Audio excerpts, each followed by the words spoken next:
Imagine setting sail for the New World in the late 16th century.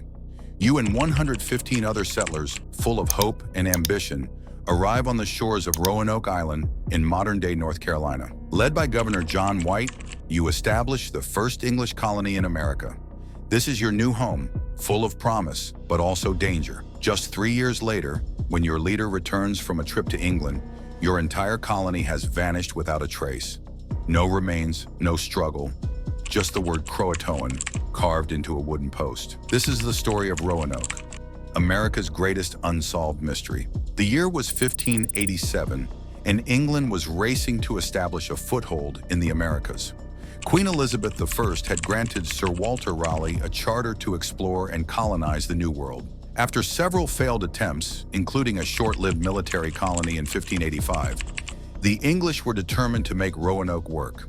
The settlers of Roanoke were mostly families, unlike the soldiers and sailors who had attempted previous colonies. This new settlement, established on Roanoke Island, was designed to be permanent. The group was composed of men, women, and children, ordinary people looking for a fresh start in the New World. John White, a skilled artist and cartographer, was appointed governor. His granddaughter, Virginia Dare, would become the first English child born in America. Roanoke, for all intents and purposes, was supposed to be the start of a great colonial empire, but fate had other plans. From the very beginning, the settlers faced enormous challenges. Roanoke Island was isolated, its soil poor for farming, and relations with local Native American tribes were strained. The colonists were dependent on supplies from England to survive. Just weeks after arriving, it became clear that the colony's resources were running dangerously low. Food, tools, and materials for building were in short supply. After a series of conflicts with nearby tribes, Governor John White made a difficult decision.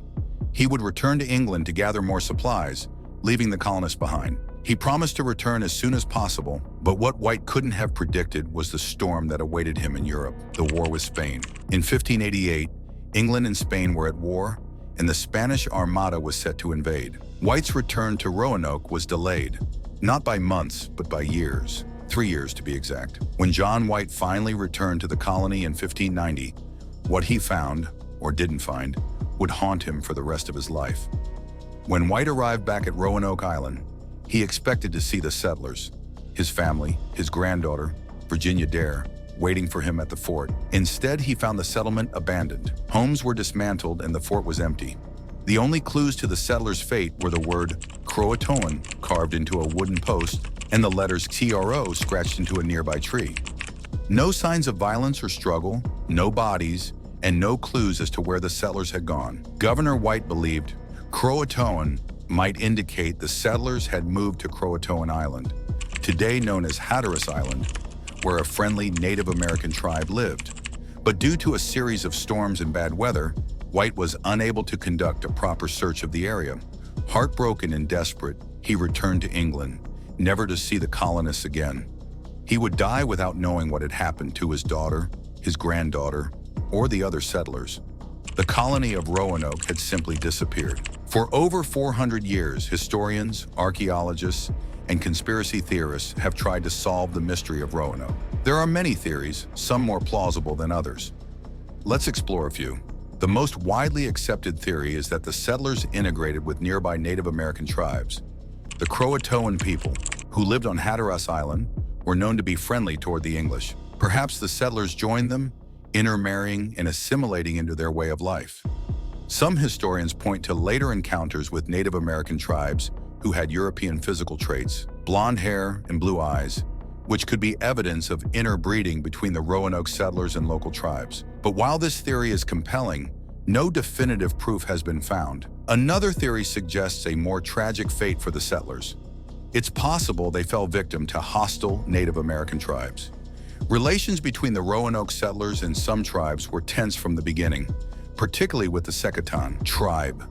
Could they have been massacred in a sudden, violent attack? It's certainly possible, but again, the lack of bodies or evidence of a struggle makes this explanation harder to confirm. There's also a more sinister theory that some scholars have entertained: starvation. With dwindling supplies and no help from England, could the colonists have resorted to cannibalism or other desperate measures? This is speculative, but it's not unprecedented. During the Jamestown colony's starving time in 1609 to 1610, colonists were forced to eat horses, dogs, and eventually resorted to cannibalism to survive.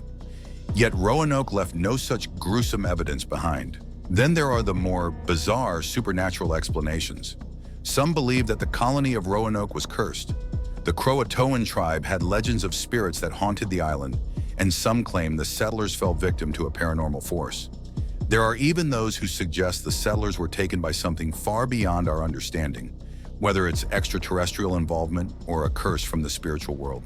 While these ideas make for fascinating stories, they're rarely taken seriously by historians. In recent years, archaeologists have made new discoveries that may bring us closer to solving the mystery. In 2012, a team of researchers from the British Museum uncovered a map made by John White, which showed two forts hidden under patches of paper. One of these forts was located on the mainland, about 50 miles inland from Roanoke Island. Archaeological digs at this site, known as Site X, have revealed European artifacts from the late 16th century, including pottery and tools. These finds suggest that at least some of the settlers may have moved inland, perhaps seeking safety and better resources. In addition, recent discoveries on Hatteras Island, formerly Croatoan Island, have unearthed similar English artifacts, lending credence to the theory that the settlers may have integrated with the Croatoan tribe. However, these discoveries still don't paint a complete picture, and the fate of Roanoke remains an unsolved puzzle.